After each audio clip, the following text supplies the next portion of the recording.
understand that the Aditya 1 mission is nearing its final goal. The long distance travel of 1.5 million kilometers have been covered very precisely, and I understand it is reaching the final location within a few hours. Then onwards, the thrusters will be fired in such a way that the spacecraft takes a stable orbit at the Lagrangian point, from which the observation of the sun can be made uninterrupted continuously for next few years.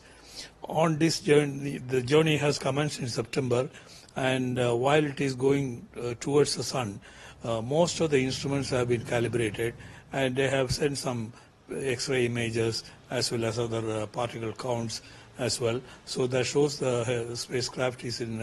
healthy condition, and once it is in a stable orbit, it will be able to carry out the intended observation of the solar corona phenomena as well as the photosphere and various activities, especially the solar winds and related radiation which is taking place. We will be able to have an advance warning which will help in protecting our spacecrafts, our communication system and so on. So, more than that, the fundamental knowledge what we get on the solar system is very, very important, and it is going to be a very powerful tool for the scientific community in India and as well as the global people who are interested in this field. So India has another achieved and given a New Year gift to the country once again, and my compliments and congratulations to the entire team ISRO, and wishing all success for this final kick to be given to the mission. What would be the challenges or complexity in this crucial? Well, I think the thrusters will be fired for a few, depending on the duration which is required, and based on that, the velocity correction and trimming and all will take place. And after that, it will stay in that particular position. As we know, it is a neutral point where the gravitation field of the sun as well as Earth more or less cancels, and without much of energy, it can stay in that orbit for a long time. But the most important thing is without the obstruction of any eclipse, we will be able to have a continuous watch of the solar disk, and that is the one advantage which this mission has got, and it is going to be a unique instrument for the scientific community. So this is a very important day for the ISRO as well as the scientists all over the world, because this is an important orbit insertion, because this orbit is 1.5 million kilometers away, and we are doing it for the first time. So inserting an orbit around the L1 point is a halo orbit. So it is the first time we are doing, and since it is happening at a very large distance, we have to,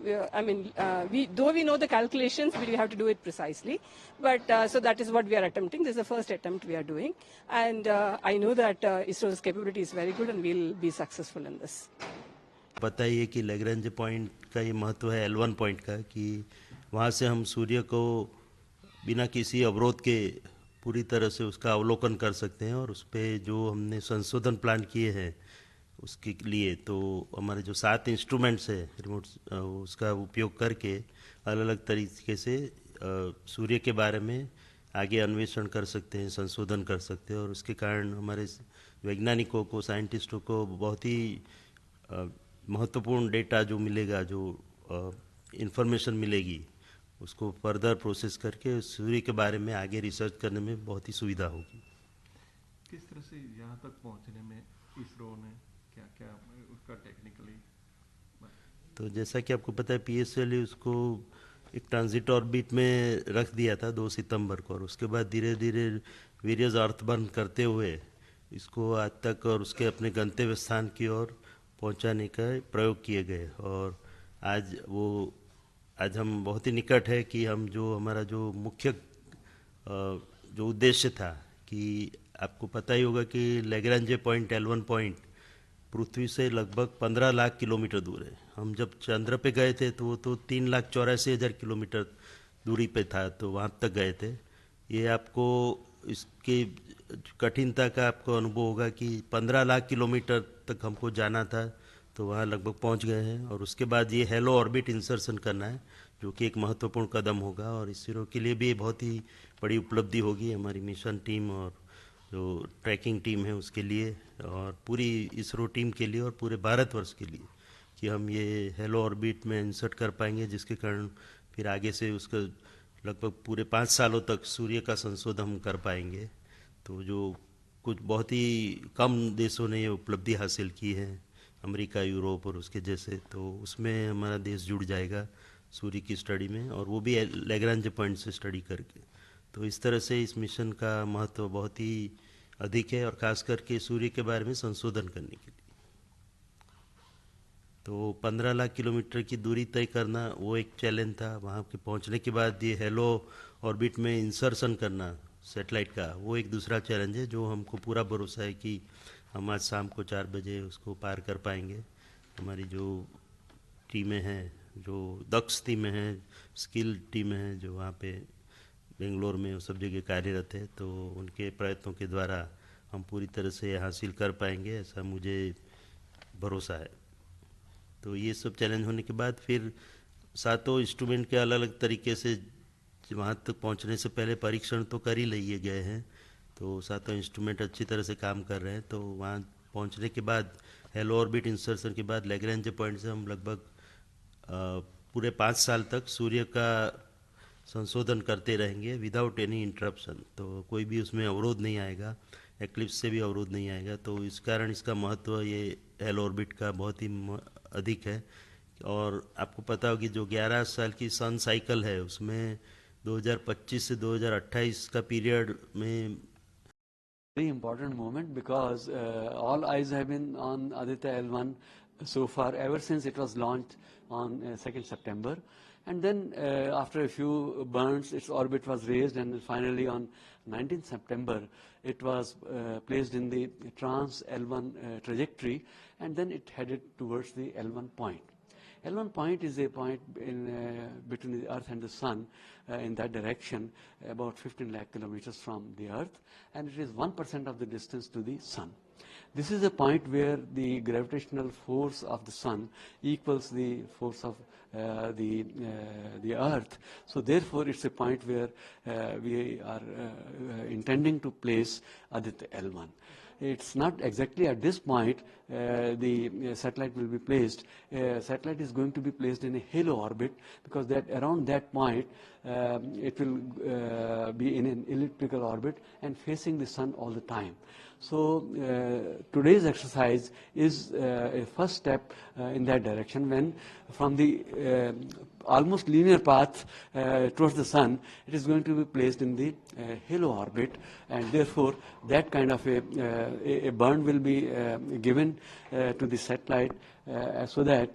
it takes to that orbit. So in the coming days and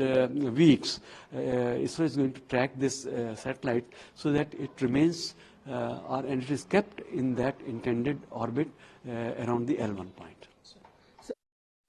ये वाकई में बहुत महत्वपूर्ण है, क्योंकि इसरो के लिए पहली बार है, और भारतीय वैज्ञानिकों ने आदित्य L1 में जो भी इंस्ट्रूमेंट्स रखे हैं वो भारत के लिहाज से पहली बार है। तो हमारे यहाँ तो ये एक किस्म से अभी बहुत खुशी का समय है कि अब तक आदित्य L1 की जो यात्रा है वो सही रही है, क्योंकि ये सूर्य की दिशा में L1 बिंदु के आसपास अब तक पहुंच चुका है, और अब इसको इसरो ने एक विशेष मैनूवर में हेलो ऑर्बिट में इसको डालना है। तो इसके ऊपर जो इंस्ट्रूमेंट्स हैं वो सूर्य के अध्ययन के लिए हैं, और विभिन्न प्रकार से, यानी कि अलग अलग वेवलेंथ्स में सूर्य से आने वाले जो हाई एनर्जी रेडिएशन है, या आने वाले जो हाई एनर्जी पार्टिकल्स हैं, इलेक्ट्रॉन्स, प्रोटॉन्स, हीलियम न्यूक्लियाई, वो किस तरह से हमारी ज़िंदगी पर, टेक्नोलॉजिकल लाइफ पर किस प्रकार से असर करते हैं, उस सब के अध्ययन के लिहाज से ये इस सैटेलाइट का जो है तैयार किया गया था। तो L1 बिंदु पर के आसपास पहुंच गया है, और हेलो ऑर्बिट में इसको आज डाला जाना है। तो उम्मीद करते हैं कि ये शुरुआत भी एकदम सही होगी, तो और फिर आने वाले समय में समय समय पर इसकी ट्रैजेक्टरी का पूरा जो है मापन होता रहेगा, ताकि ये हेलो ऑर्बिट के अंदर इसको सही ढंग से बनाया जा सके, और ये उसमें आने वाले अगले 5 साल जो कि मिशन लाइफ है उसमें ये बना रहे। हाँ, ये बड़ी खुशी की बात है कि 2 सितंबर 2023 को आदित्य L1 मिशन लॉन्च किया गया था और ये अपनी यात्रा जर्नी करते हुए आज आखिरी दिन आ गया है, जो 4 बजे लगभग ये अपने स्थान, ये डेस्टिनेशन है, जो इसका गंतव्य है, वहाँ पर पहुँच जाएगा, यानी लैरेंज पॉइंट 1। ये लैरेंज पॉइंट 1 एक ऐसी जगह है जहाँ पर पृथ्वी और सूर्य दोनों का गुरुत्वाकर्षण बैलेंस हो जाता है, 0 हो जाता है, यानी किसी पर किसी ग्रेविटेशन का कोई असर नहीं होता। तो ये उससे काफ़ी महत्वपूर्ण और ये हो जाता है कि उससे बाहरी किसी भी तरह की कोई अनावश्यक जो हिंड्रेंस है, जो व्यवधान है, वो नहीं पड़ते। तो आज अपनी डेस्टिनेशन में पहुंच करके ये अपना कार्य सुचारू रूप से शुरू कर देगा। कितने साल चीजें स्टडी की जाएंगी इस मिशन? देखिए, सन तो आदिकाल से, सन हमारा सबसे नियरेस्ट स्पेस में पहले मून, इसके बाद सन, और सन तो हमारा लाइफ है, जीवन है, तो सन से ही हमारी जिंदगी है और हर कुछ खाना पीना जीना सब कुछ हमारा सन ही है। तो ये स्टडीज तो धीरे धीरे होती रही हैं, लेकिन जैसे जैसे हम वैज्ञानिक में हम विकास की ओर बढ़ रहे हैं, वैसे वैसे इसमें हम और अधिक इसकी जानकारी हासिल करते जा रहे हैं। तो वहाँ सूर्य के आदित्य L1 जगह पर पहुंच करके ये मिशन, इसमें 7 पेलोड्स हैं, यानी 7 महत्वपूर्ण कार्य हैं जिनको ये परफॉर्म करेगा। तो ये टाइम की बात तो इसमें टाइम लगता है, जैसे स्पेक्ट्रोस्कोपी है, वो उसके इंस्ट्रूमेंट्स हैं, वो लगे हुए हैं, एक्सरे इंस्ट्रूमेंट्स है, soft x-ray, hard x-ray instrument है, अल्ट्रावायलेट रेज, यूवी में ये जो कि है उनकी स्टडीज, और यहाँ तक कि विजुअल में भी थोड़ा बहुत कुछ स्टडीज करेंगे। तो मैग्नेटिक फील्ड का, अर्थ मैग्नेटिक फील्ड का सूर्य के एनर्जी पार्टिकल्स जो निकलते हैं उन पर क्या असर पड़ता है, उसका स्टडीज करेगा। तो ये एक बहुत ही लंबा विषय है और वो स्टडी करके हमारे जो इसरो के जो सेंटर्स है वहाँ पर डेटा को भेजेंगे। उन डेटा को हमारे वैज्ञानिक लोग, खासतौर से एस्ट्रोनॉमर्स, वो उनको इस हर स्पेसिफाई फील्ड के लिए हमारे एस्ट्रोनॉमर्स हैं, वो उसकी स्टडी करके उसकी एनालिसिस करेंगे और उसकी जानकारी फिर हमारे आम जनता तक भी देंगे, जो कि हमारे मैनकाइंड, मनुष्य के लिए और स्टूडेंट्स के लिए, हम सब के लिए उपयोगी होगी। कहा जा रहा है कि इसरो जो है वो फायर इंजन 4 बजे करेगा, के बारे में? हाँ, उसको फायर करके उसको स्टेब्लिश करने के लिए वो जो मैनुअर है उसको एक्टिवेट करके, तो ये तो क्योंकि उसका कंट्रोल उन्हीं के हाथ में है, तो अपने कंट्रोल सिस्टम से उसको L1 पर स्टेब्लिश करने के लिए वो अपना जो फाइनल जो एक्टिविटी है वो इसरो सेंटर से करेगा। This is going to be a very memorable event. Aditya L1, as from the launch on September 2nd in 2023, till now it has covered a long number of maneuvers to increase its elliptical orbit and then eject, moving towards the trajectory leading to space near the L1 point, Lagrangian 1 point. Now there would be a crucial time wherein they need to induce these propulsion systems which are on board, and there are supposed to be number of motors, like LAM is one of the motor, which is of about 440 newtons, and that is going to be primarily used, and there are a couple of motors like 12 motors, about 8 motors about I suppose 22 newtons, and 4 motors about 10 newtons in power, 10 newtons. So these are going to be utilized to change its path, which was initially directed towards L1, to another path which could be an orbit around the L1, in a plane orbit around the L1. So that is a crucial stage, basically because you need to specifically put the satellite into this orbit in order to have a desired result of observations using all those 7 payloads which are there. And apart from this, there are already 4 international satellites which are observing, currently working in working condition around point L1. So it becomes even more important not to change the orbital parameters around this Lagrangian point L1, so that it has capability of or an opportunity of viewing at the sun at continuously, without being occulted or being blocked by the paths of other satellites which are in the around the L1. Right. And so today, As per the media information, I think by evening we can get a confirmation. The initial functions or instructions which have started to push this Aditya L1 beyond the sphere of influence, the gravitational influence of Earth, has already begun. So precisely arranging in its orbit and then confirming the result would be by evening, I suppose. So there have been many space missions which have sent satellites to observe sun, its surface, which is called as photosphere, and its atmosphere, which consists of chromosphere, transition region, and corona. Now, some of the satellites are only observing in visible part of this electromagnetic spectrum and ultraviolet part or X-ray part. Some satellites are so designed which can block the sun's disk and observe only the faint corona, which is extended corona atmosphere, outermost atmosphere of the sun, which is supposed to be of a couple of million degrees of Kelvin in temperature. And there are some satellites which are placed close to Earth's orbit, and they are constantly observing the stream of charged particles which are ejected from the sun in the form of solar wind and coronal mass ejections. Now, this is a prestigious mission where we have 7 payloads which are being utilized to study various regions of the solar atmosphere. Simultaneously, there are in situ measurements which are going to observe the input of these high energy particles which are radiated by the sun during solar wind and coronal mass ejection, and what is the influence of all these activities in the magnetosphere in that location around L1, that is in situ device, which is a magnetometer. All these 7 payloads are going to observe sun simultaneously from the same location. This is going to be like a treasure trove for India's astronomy community. ये जो घटना है, ये घटना बहुत बड़ी घटना है हमारे भारत की दृष्टि से, और देखेंगे कि ये जो आदित्य L1 सोलार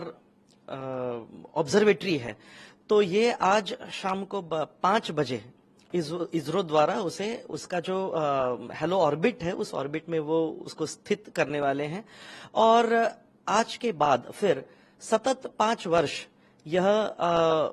सूर्य का जो डायनामिक्स है, सूर्य का जो वातावरण है, उसके बारे में जानकारी वो हमारे से बने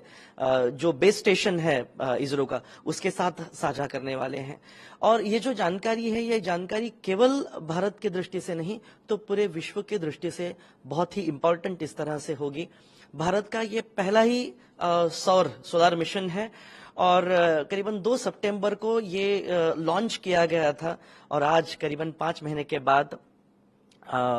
उसका जो ऑर्बिट है, उस ऑर्बिट में प्लेस किया जाएगा। ये बहुत बड़ी घटना है।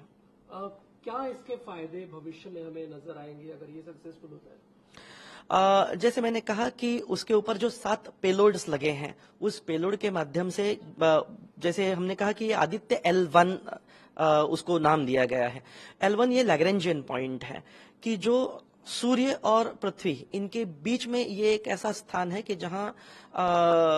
जिस पॉइंट पे ये वहां सतत स्थित रहेगा, हमेशा ही सूर्य और पृथ्वी के बीच में का जो ग्रेविटेशनल ये जहां बैलेंस होता है पॉइंट, तो यहाँ ये स्थित होके फिर वो सतत सूर्य को ऑब्जर्व करता रहेगा, जिससे हम सभी जानते हैं कि जो सूर्य है, उस सूर्य के माध्यम से ही पृथ्वी के ऊपर जो जीवन है, जो लाइफ है, वो पॉसिबल है। तो सूर्य अनेकों माध्यमों से हमारा जो पृथ्वी है, इस पृथ्वी के ऊपर उसका प्रभाव पड़ते रहता है। तो ये इस माध्यम से या आदित्य L1 ये जो स्पेस प्रोब है, सोलर प्रोब है, उसके माध्यम से हमें सतत उसके बारे में जानकारी मिलती रहेगी और सूर्य की वजह से पृथ्वी के ऊपर का जो एटमॉस्फेयर है उसमें जो चेंजेस होते हैं उसकी बारीक जानकारी हमें पता चलेगी, ताकि भविष्य के लिए अगर उसमें कुछ चेंजेस आते हैं तो उस चेंजेस को हम पहले ही भाप पाएंगे और उस तरह से हमारी पृथ्वी के ऊपर जो इंफॉर्मेशन है उस इंफॉर्मेशन के माध्यम से हम जो भी तैयारियां हैं भविष्य के लिए उसकी हम तैयारियां हम कर सकेंगे। सर, ये इस मिशन को एक बड़ी उपलब्धि के तौर पर भी देखा जा रहा है। कितनी मेहनत सालों की इसमें है और कितना योगदान हमारे साइंटिस्ट का? देखिए, वैज्ञानिकों का, भारत के जो वैज्ञानिक है, आप सभी हमने उसको ऑब्जर्व किया है, देखा है कि चाहे वो चंद्रयान हो या फिर अभी गगनयान जो मिशन है उसकी जो तैयारियां चल रही हैं, या आदित्य L1 की हम अगर बात करते हैं तो हमारे जो भारतीय वैज्ञानिक हैं उन्होंने ऐसे अनेकों हमें मौके दिए हैं कि जहां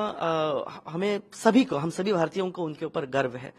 तो ये जो साइंटिस्ट कम्युनिटी है, यानी सभी क्षेत्र के, केवल हम एस्ट्रोनॉमी ये एक विषय नहीं लेते हैं या स्पेस ये विषय नहीं लेते हैं, हम विज्ञान के सभी जो अलग अलग आयाम हैं उसमें हमारे जो सभी वैज्ञानिक हैं उन वैज्ञानिकों की वजह से ही भारत आज बहुत गर्व जो है वो हमें प्राप्त हो रहा है, मिल रहा है।